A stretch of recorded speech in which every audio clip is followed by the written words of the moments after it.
మన ప్రభువును రక్షకుడైన యేసుక్రీస్తు ప్రశస్తమైన నామానికి వందనాలు, శుభాలు. అందరూ బాగున్నారమ్మా. దేవాదేవుడు మరొక నూతన దినం దయచేసిన దేవాదేవునికి వందనాలు చెల్లించుకుంటూ ఈ దినం మనం చేసే పనితో దీవెనకరంగా ఆశీర్వాదకరంగా ప్రార్థన చేసుకుని ఈ దినపు వాగ్దానం ధ్యానించుకుని మన పనులు ప్రారంభించుకున్నాం. ఈ దినపు వాగ్దానం, నా దేవుడని యెహోవా చీకటిని నాకు వెలుగుగా చేయును. కీర్తన గ్రంథం 18:28 వచనంలో ఈ మాట, నా దేవుడని యెహోవా చీకటి నాకు వెలుగుగా చేయను. చీకటిలోను మనల్ని ఆయన వెలుగులో నడిపించాడు. హల్లెలూయా. కాబట్టి మన దేవుడని యెహోవా, నా దేవుడైన యెహోవా, నా దేవుడని యెహోవా అంటే మనల్ని చీకటి నుంచి ఏం చేయాలి, మనల్ని వెలుగులో నడిపించే సమర్థుడు. కాబట్టి మనల్ని ఏ చీకటితో మనం బాధన్నాం, ఏ బలహీనతో మనం ఉన్నామో, ఏ సమస్యతో మనం ఉన్నామో ఆ సమస్యను దేవుడు విడిపించగల సమర్థుడు. కాబట్టి రాజైన దావీదు ఒకసారి ఒక చీకటి తప్పని చేస్తాడు. ఎవరి ద్వారా? ఊరియా ద్వారా. చూడండి, మొదటి రాజుల గ్రంథం 14 వచనంలో, మొదటి రాజుల గ్రంథం 15:4 వచనంలో, దావీదు హిత్తీయుడైన ఊరియా సంగతి అని తప్ప తన జీవిత దినములన్నీ యెహోవా దృష్టికి యథార్థంగా నడుచుకున్నాం.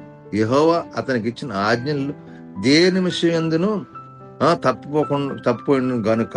చూసారా, దావీదు నిమిత్తం అతని తర్వాత తన కుమారుని నిలుపుటకు యెరూషలేము స్థిరపరచుకు అతన్ని దేవుడిని యెహోవా యెరూషలేము నందు దావీదునికి దీపముగా అతను ఉండనిచ్చాను. చూసారా, ఒక తప్పు చేసి ఊరియా విషయంలో అతను ఏం చేశాడు? పశ్చాత్తాపడ్డాడు. తనకి ఇచ్చిన ఆజ్ఞ అన్ని కానీ ఆ విషయం తప్పు చేసి పశ్చాత్తాపడ్డాడు. కాబట్టి దేవుడు తన కుమారులు యెరూషలేములో దీపం ఉంచుటకు దేవుడు కృప చూపించాడంట. అలాగే మనం తప్పు చేసిన ప్రభుదేవుడు పశ్చాత్తాపడి మనల్ని చీకటి మాటలు, చీకటి ఆలోచనలు, చీకటి తలంపులు తొలగిపోయి దేవుడు పశ్చాత్తాపడినప్పుడు దావీదుని ఎట్టయితేగా క్షమించి తన కుమారులకు యెరూషలేము దీపం ఉంచాడు. అలాగే మన బిడ్డలు, మన కుటుంబాలను కూడా అలాగే దీవిస్తాడు. అందుకే నా దేవుడైన యెహోవా మనలో చీకటిని నాకు వెలుగుగా ఉంచును గాక. ఆయన వెలుగు అన్నాడు. ఆయన వెలుగులో మనం నడిచినప్పుడు సమాధానం, శాంతి ఉంటుంది. ఆ వెలుగులో మనం నడవాలి. ఆయన వాక్యానుసార జీవితంలో మనం నడవాలి. అలా నడిచినప్పుడు ఒక్కొక్కసారి చీకట్లోకి వెళ్ళిపోతాం, లోకానుసారం జీవితం.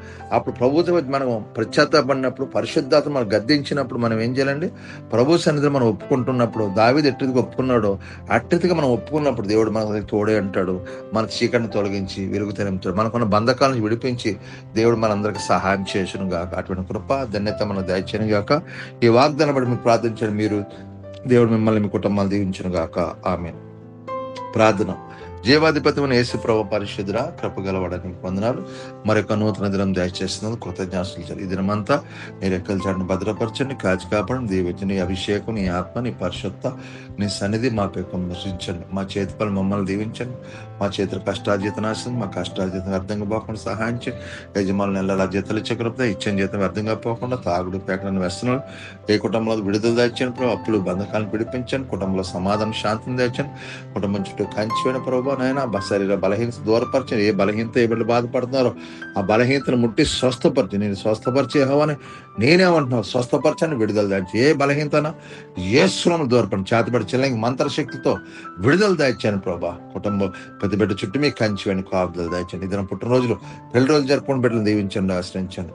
ఈరోజు ప్రయాణం వెళ్తున్న బిడ్డలకు క్షేమకరంగా గమనించేటకు సహాయం చేసి దీవించి ఆశ్రయించమని అడుగుతున్నాను తండ్రి. నూతనంగా పనులకు వెళ్తున్న బిడ్డల పనుల్లో మీరు స్థిరపరచండి ప్రభా. నాయన అయ్యా, పనులు లేకుండా కాయలగున్న బిడ్డలు విడుదల, ఆర్థిక ఇబ్బందులు దూరపరచండి ప్రభా. మీకు వందనాలు, స్తోత్రాలు చెల్లించి కృప చూపించి దీవించమని, గర్భాలు తరని గర్భాలు ఇచ్చిన నార్మల్ వచ్చిన సహాయం చేయండి ప్రభా.